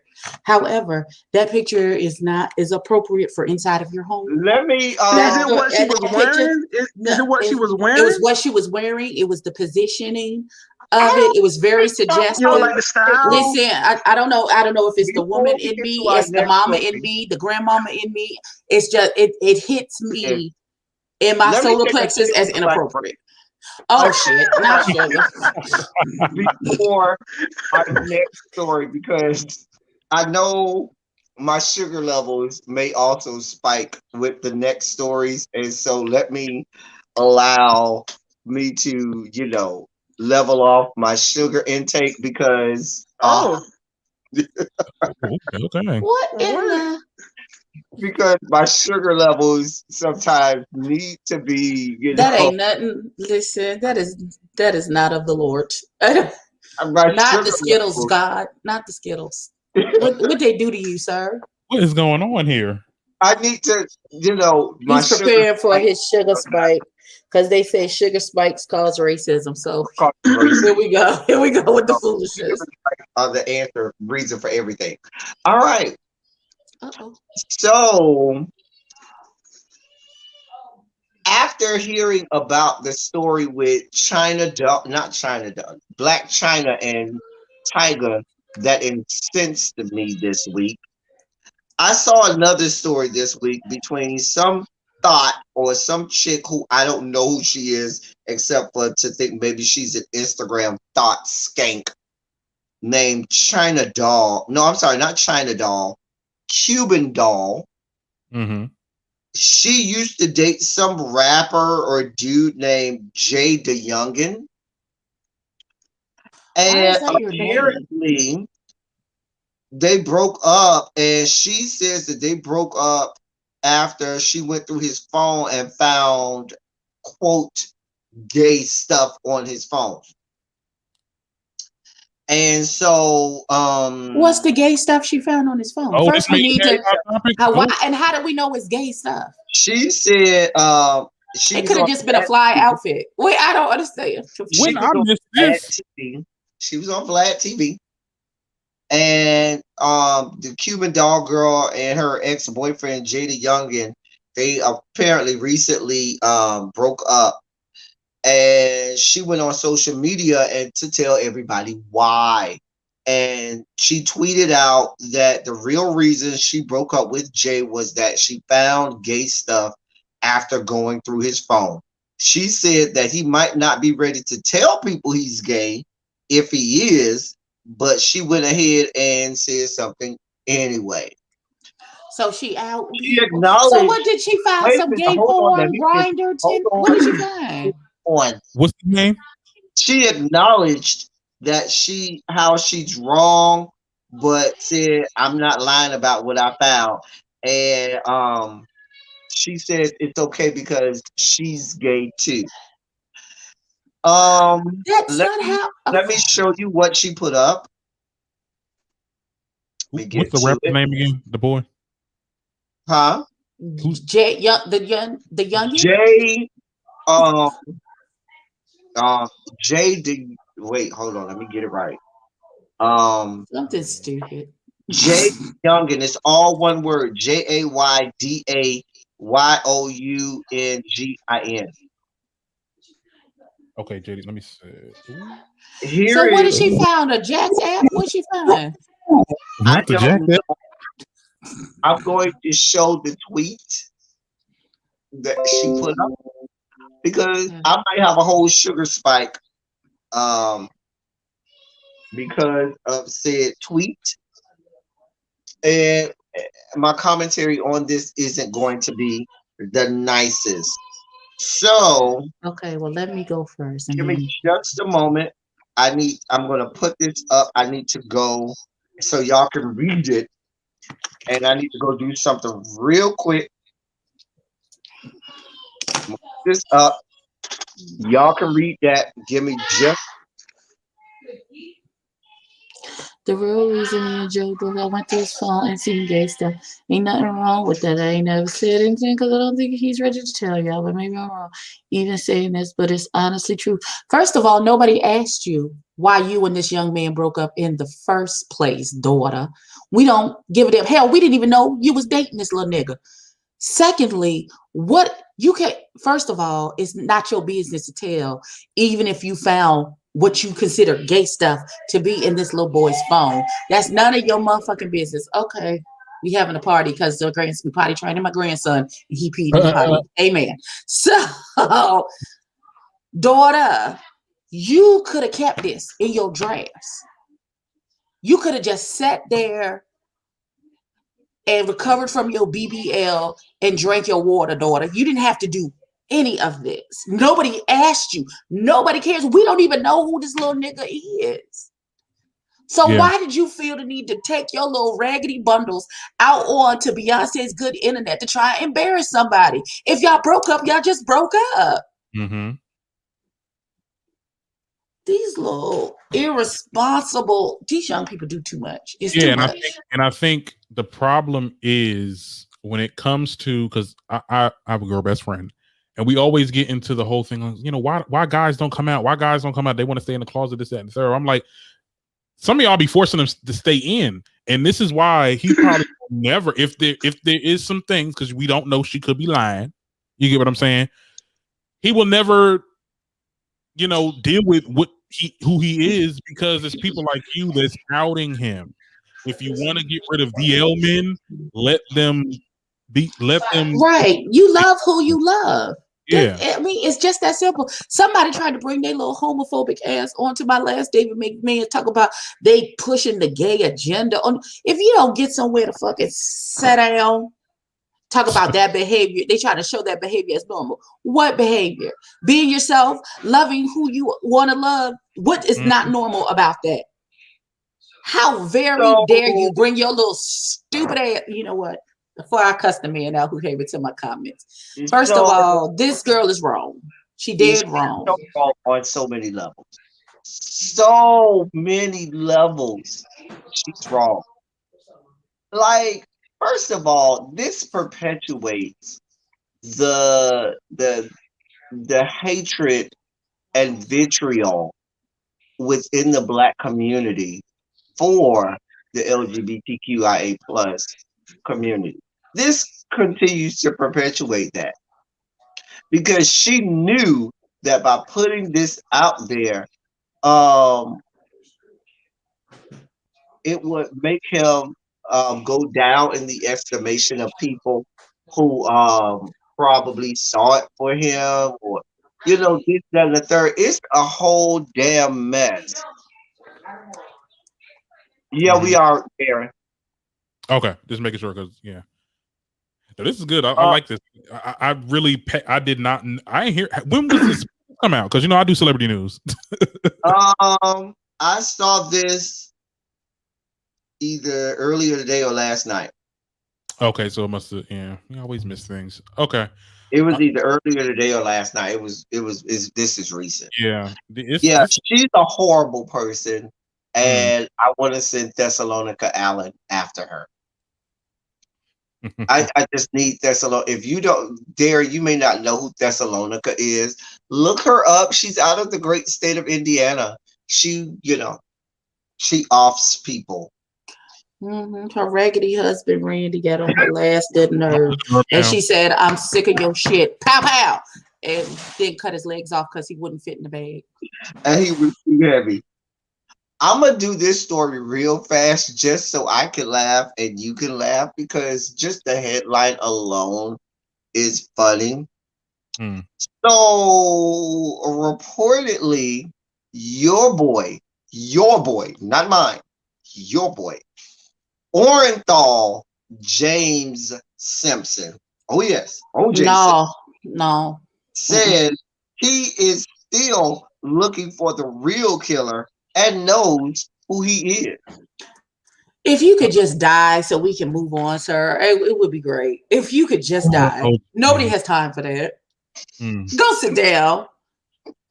At this point, he's trolling. He just trolling everybody. Like he said, I did it, whatever, and I'm just making jokes. Right. Like, and he's like, I got away with it. And what you gonna do but be mad?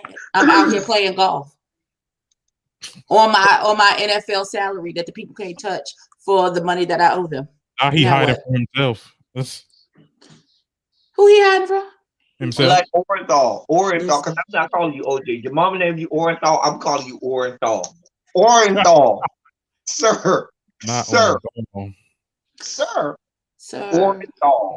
Because Orenthal is not palatable for white people.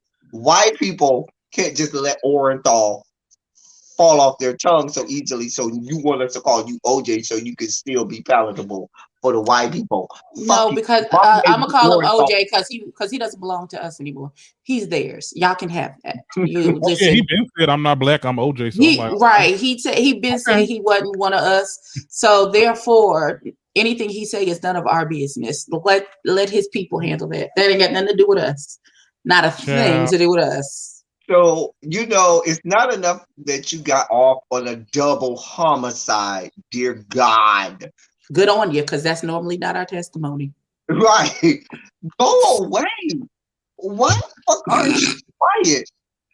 It's the bravado and the attempt to wear the breastplate of white supremacy and it is the helmet of salvation. That he had. This mantle of white privilege and breastplate of white supremacy that he wants to be able to wield around the fruited plains is just amazing to me. The fact that he refused, it's one thing to be wrong and know you're wrong, but to stand 10 toes down in your wrongness and then do the Jefferson shuffle slide across the floor in your wrongness. That's what's too much for us. Because normally, if we get away with something we know we shouldn't have, we're going to go sit our ass down in the corner and not cause no trouble. This nigga is like, ha, I'm back. Can't do nothing. Stab. Like, now. Yo, I was thinking of that video too. Like, like, right. Like, this nigga wrote a book. Talk about, now I didn't do it, but if I did, this is how it would have. My nigga. Right. Like, go away. You got away with it. Look, he's trying to capitalize. He's trying to capitalize off the situation because he after the situation he wasn't getting no deals, he wasn't getting no brands. He damn sure wasn't playing then. So hey, I'm a, But he has NFL retirement money.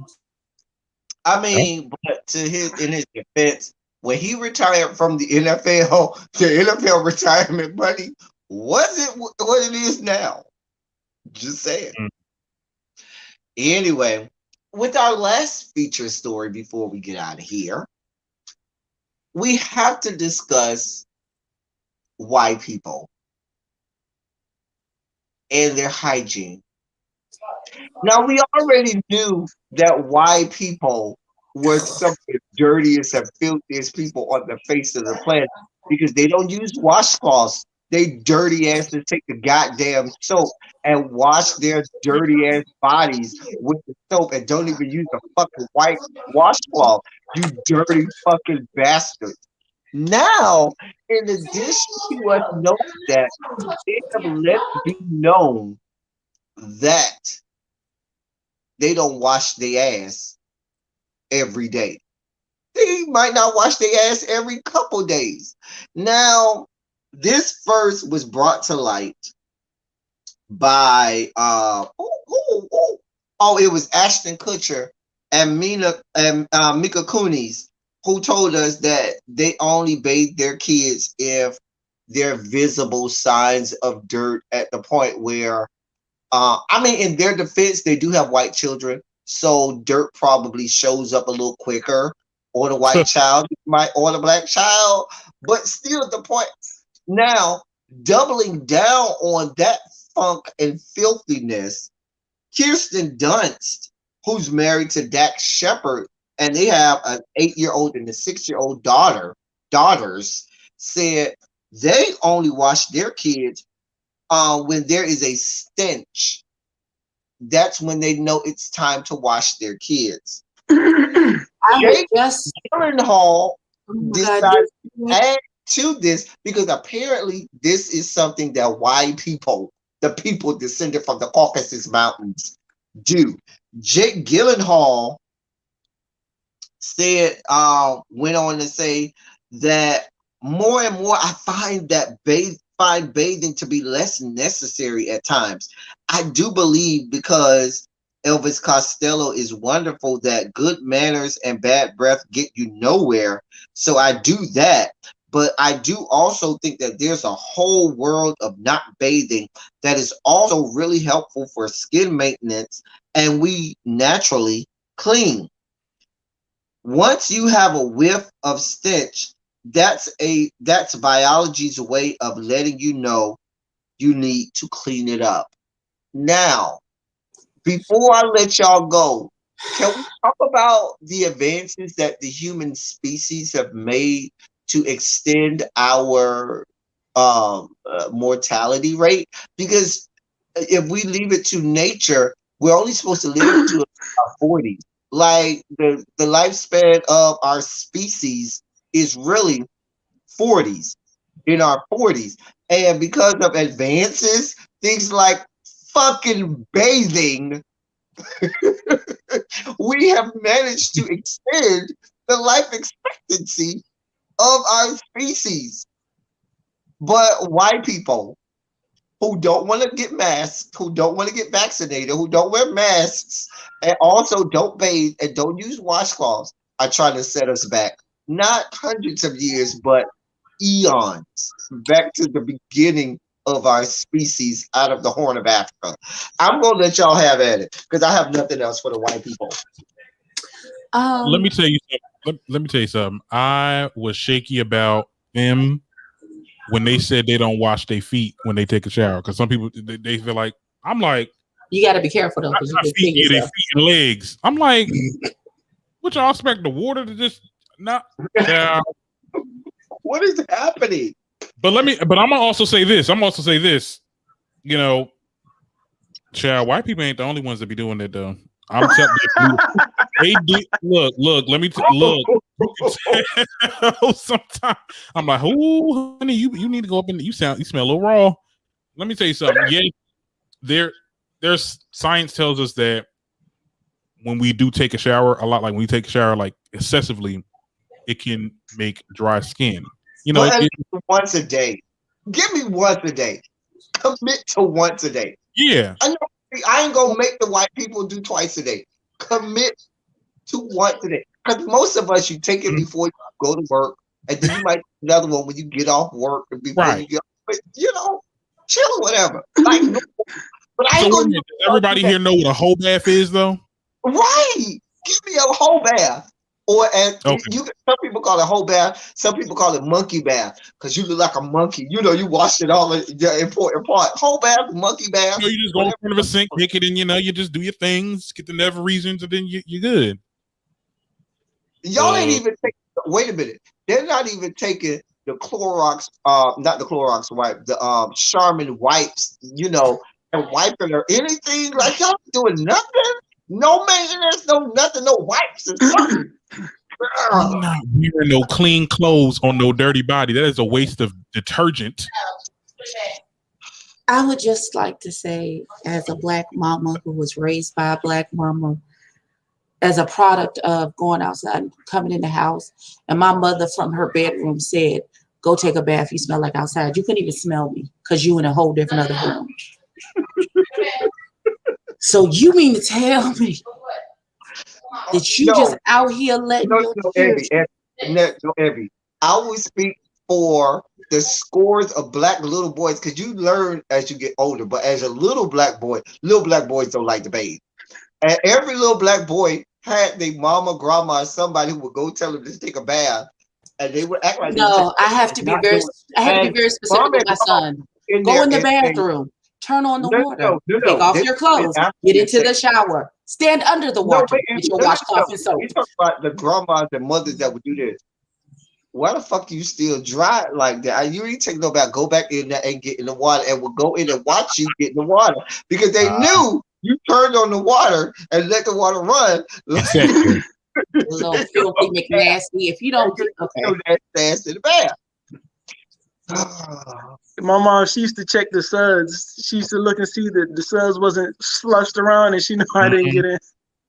Yeah, because I'll admit, little boys do not. If you were a mother of little boys, you grew up around little boys don't like to take baths. They don't. Left to themselves, little boys will never take a bath ever. Mm-hmm. It's not until they get to around 8th grade or so, 7th, 8th grade. Once they figure out girls and hormones kick in, and they try to start to smell good and feel good, that they start to say, "Yeah, let me kind of clean it up." And then they want to use a whole bottle of Axe body spray on it, trying to choke somebody to death. Not child that X era. So, I mean, we have to add to the list of unsightly things that white people do besides not using washcloth. I mean, now I'm not as even mad at the white people that don't use washcloths, because at least I know they're bathing. Now we have to know that they're not only not using washcloths, but these motherfuckers ain't bathing at all. Listen, I have taken a bath today and I got excited because I got a delivery of some body scrub. And when we get done, I'm going to go take another shower. I don't even need it, but I'm still, because I want to smell like coconut and hibiscus when I go to sleep tonight. Y'all just skipping back. I don't. And as a larger plus size woman, I have an almost it's like a tick in my head. Like, I can't. If you smell yourself, what that? Okay. No. White people are adding other white people to the gene pool who still think it's okay, 1, not to use a washcloth, and 2, not to bathe for days and or weeks at a time. Dear God, help us. Are they doing it when they on they? That's nasty. Yeah, that's a whole. Listen, you talking about fallopian tubes and things that come out of birth canals and them not bathing when that happens. That's a whole self-cleaning situation in and of itself. And then you're not gonna clean that. Okay, girl. Jesus. You seen what's the name? Dwayne Johnson's tweet or whatever. He ran down his whole day of hygiene, personal hygiene. He said, "Look, I'll take a cold shower in the morning. I go to work, come back, take a shower after that, go work out, take a shower after that." Like, he ran down his whole. I'm like, yo, this is weird. As a gay man, I can tell you, showers are a part of life. Hell, there's a whole army of people who need showers. go to down to the good, Planet Fitness and and the gym in the local neighborhood. Down to the shower. Showers are your friend. Wonderful things happen in showers. And you get to be clean too. I mean, what are we talking about here? What are we talking about? I have ordered me an African Sophie sponge. Is that what it's called? A Sophie. It's almost like a netting thing. Paper and put Darren's channel in the chat again for me, please. Absolutely. We're about to get out up here, y'all, in a second to go to the after party, where myself and the panelists will talk and deliberate off live and talk about you all off the live and be more candid. I'm just gonna be on. I'm gonna break the fourth wall and tell y'all when we get off live, we do talk about y'all backstage. Before when I click the end button and then everybody says, "Is we off? And we still there?" Or with each other, we be like, "Y'all saw that comment so and so put it there. That bitch shade." We talk about y'all. We do. I'm just gonna let y'all know. But Thank anyway, you, Xavier. That's what it's called. It's a sample. Shondo's in the chat. Y'all go. Am I the only one that get excited about new bath stuff? Like I got this raw sugar body polish that smells like vanilla and sugar that I'm finna. Like I'm excited to get into. Okay. Like I tried like you ever tried like a bath bomb? I don't like them. I'm a bigger shower person. It's very rare for me to take a bath. You put your water. Cause I take showers, so I don't really like taking like sitting in the tub. But I got one as a gift one time. About 8, you stop taking baths because what I used to do, I'm not gonna lie, I would take a shower first, clean the tub, and then take a bubble bath after that because I knew I was clean and I didn't have to sit there laying in a pool of my own filth. Yeah, but and I wanted to take a bubble bath. So I would take a shower, clean the tub, and then run a good bath and do the bubble bath situation so I could lay in all of the things. Yeah. But bath bombs are just like oil. L Love, my email is always in the description box. All of my contact information is always in the description box. Like, do you know how huge a compliment it is for me whenever somebody's like, "Oh, you smell so good," and then that makes me happy. Not, "Oh, your face is neat. Oh, your hair looks so nice." But when you go to people, I had one person I specifically come to hug you because you always smell good. Thank you. I listen on purpose.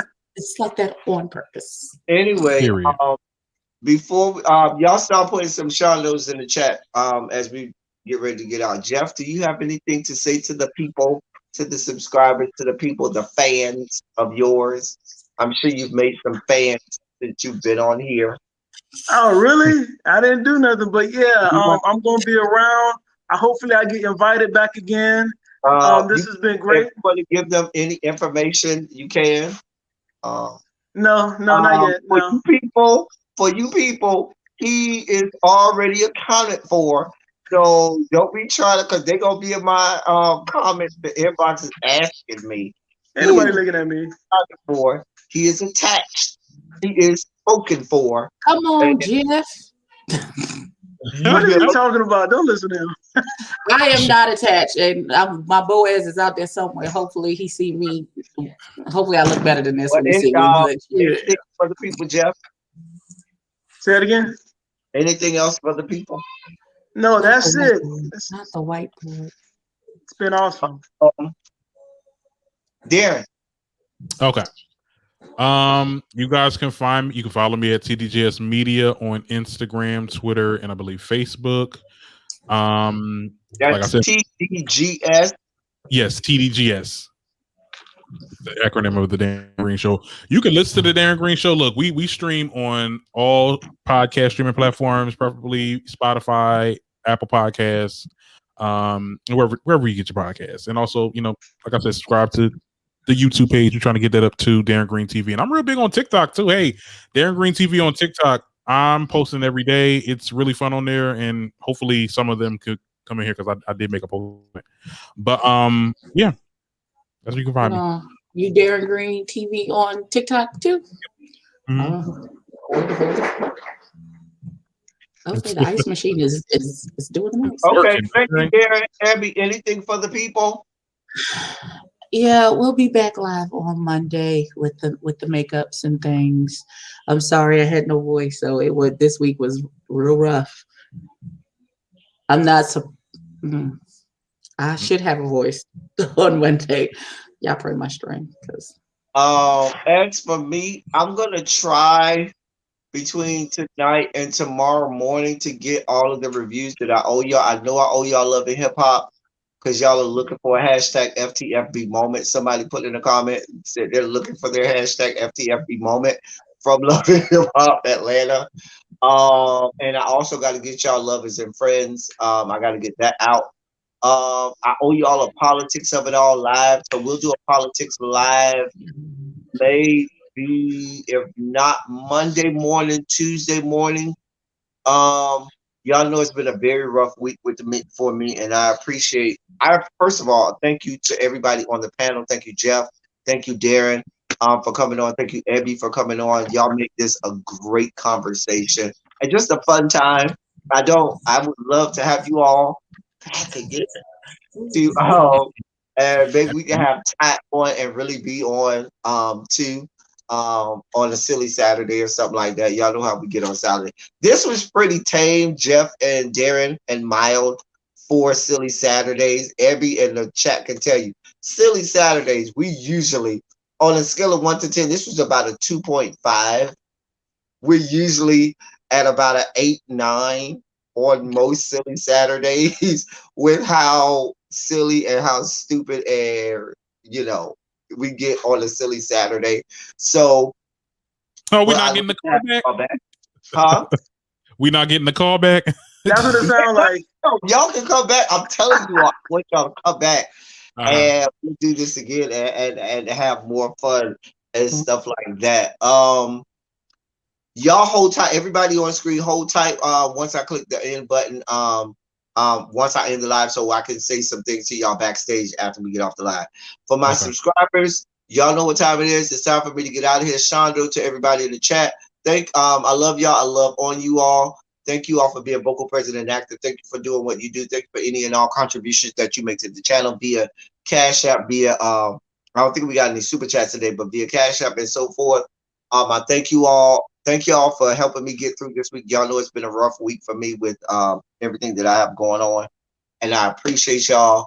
Thank y'all. That's all I got for y'all. Until next time, thank y'all for coming. Y'all drive safely. We're going to get up out here and we will catch y'all the next time.